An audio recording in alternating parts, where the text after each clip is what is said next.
Hey there folks, how you doing today? Welcome back to the channel. Please bear with the background racket. It's a hot one, got the fan going. You should be able to deal with it. I got it turned down low.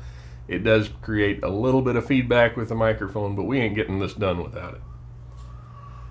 We have back out here with us today the Kimber Mako R7. It's the same one that we had out here, what was it, 2 or 3 weeks ago? I don't remember. They all kind of run together these days. So now before we go any further, as I always like to show folks, this is a safe and empty weapon. I've got an empty magazine here as well. No ammunition for it out here on the table, and it's going to stay that way for this portion of the content. Also, because it has come up recently and it might come up again, so I'll go ahead and show you. Pretty easy to drop the slide on this one with your firing hand. You don't have to come in and do some kind of weird manipulation with your support hand. You know who you are. Regardless, while we have the Kimber Mako out here, that isn't the focus of today's video. Some of you remember from that video, we torture tested the Gowutar A20, which is a full-size pistol reflex sight. It held up extremely well. Took everything we could throw at it, worked as it was intended to, and really was a force multiplier when it comes to adding an optic for precision or range use or whatever you needed it for. Then just last week we did this video on the Gowutar B22, where we also torture tested it, dunked it in water, threw it at a tree, and it was able to deliver extremely good accuracy on the CZ Scorpion. Folks over at Gowutar were real happy that we did that for them. I got to talking to them a little bit, worked out a deal and got a hold of an A17, which is their micro reflex optic. This is for the RMSC pattern footprint for a pistol like a SIG P365 or this Kimber Mako or something smaller. Well, they sent it out to me, and my first intention was I was going to run it through all the same tests that I ran the other two Gowutar optics through. If you read on the side of the box, I'll put it up here so you can see it, that the A17 lists itself as being waterproof. While I'm not a rocket surgeon, and I'm certainly not an expert at anything, however, I did study non-destructive testing. Looking at the bottom of this thing and its exposed circuit board and battery compartment, there's no gasket, there's no seal, there's nothing to prevent moisture from getting into that. There's certainly nothing between the slide of this pistol and the bottom of the optic that's going to keep water out. Realistically, unless you're James Bond, you're not going to be submerging your pistol with the optic on it under normal circumstances. I would imagine that there's a tight enough seal between the base of the optic and the top portion of the slide that if you were to get it wet, it would probably be okay, but I wouldn't go dunking it, so we didn't do that. Also, while I have no problem throwing my own guns around without taking your hand off the shooting grip, needs no introduction. 1911. I've got one of those here too. I'd release on this one either. I went ahead and sacrificed my own weapon to provide as realistic of a test as I could of the Gowutar A20 and its durability during a drop test. So let's say you had one of these mounted on your pistol. And for the sake of argument, let's say you dropped it right on the optic in the dirt. And for the sake of argument, we did it again. And again. And again. This one doesn't belong to me, and I'm not going to throw it on the ground or against a tree or something just to prove a point to the interweb.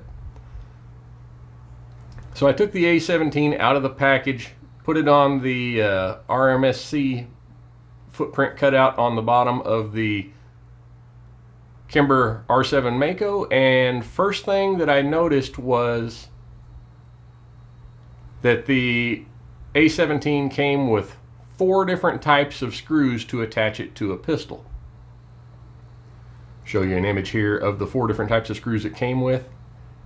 That being said, none of those is of the proper size or pitch for the threaded holes in the Kimber R7 Mako. Fortunately, and you can corroborate this story with my wife, I never throw anything away. So I dug through my parts collection and I found a set of 632 screws that were just long enough to make this happen. I really wish they would have been about a 1/16 of an inch longer.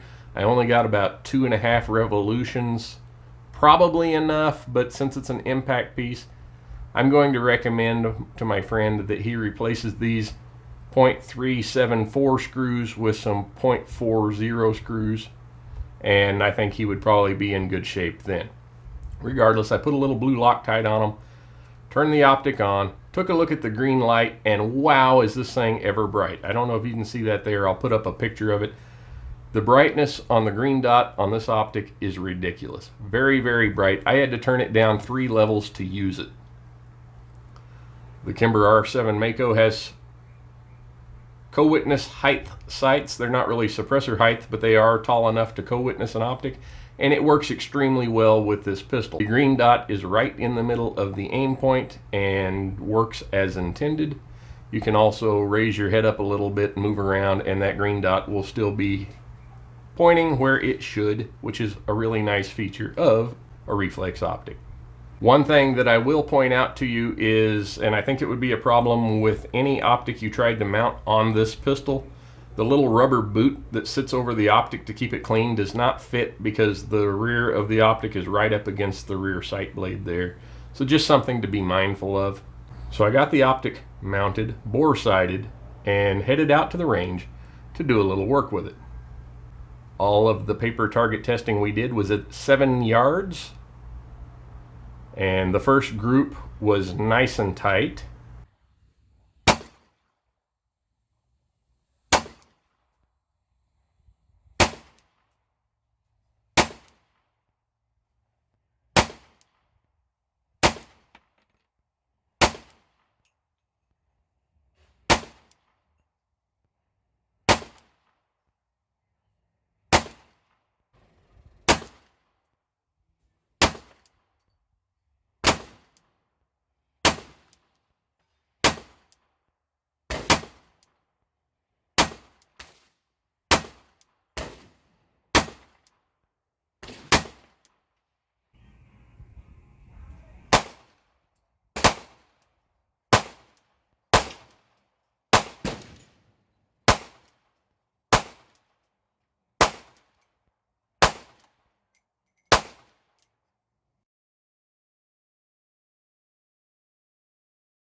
If this were my pistol, I would have made a slight adjustment to bring the optic to the left just to center it up, because as you can see in this group here, it is very slightly to the right and at about the 4 or 5 o'clock position.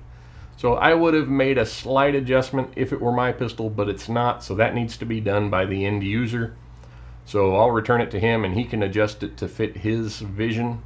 I found the shake awake feature of the Gowutar A17 to work quite well, and with the battery saving timeout feature that it has, in most applications I see no reason to turn it on and off. You can turn it off pressing the down brightness adjustment for a few seconds. It'll turn itself off, and then you have to press the button on the other side to turn it back on. I think for most applications it's going to work just fine like it is. It's got a nice long battery life.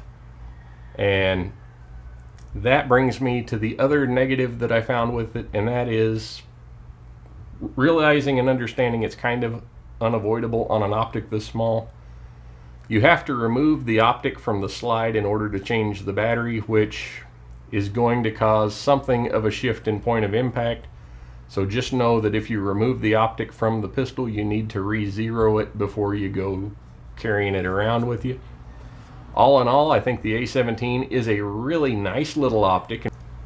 I think for what it is, it's probably one of the better options available on the market today for a budget optic. Certainly there are others that are a little bit more refined, but all in all, I was pleased with the performance. The groups speak for themselves. You can look here at the target and see that at the top there, that's 20 rounds through it. And we chewed one ragged tennis ball sized hole at 7 yards. You really can't ask for more than that out of a pistol this small. I did try running a 25-yard plate rack with it, and it just is a little bit difficult to run it at speed with a pistol this small.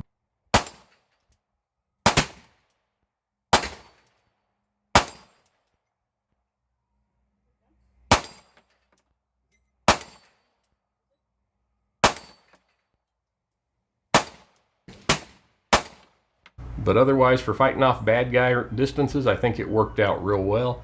I think it is a good viable option for anyone looking for something that won't break the bank. If you have one of these, I'd like to hear down in the comments what you thought of it. Maybe you thought it was pretty good, maybe you thought it was garbage. As I mentioned before, and I'll mention it again, I wouldn't go dunking it in a bucket of water. I think that circuitry on the bottom is going to get messed up. At the very least, you're going to lead to corrosion doing something like that with exposed electronics. I would say that with the caveat that most pistols are not going to be exposed to that kind of moisture. However, for a concealed carry pistol, you are going to have some condensation from body moisture and that could get up in there as well. Take it for what it's worth. But I'll wrap this up for now. Hopefully you enjoyed the video, and until next time, take care. God bless.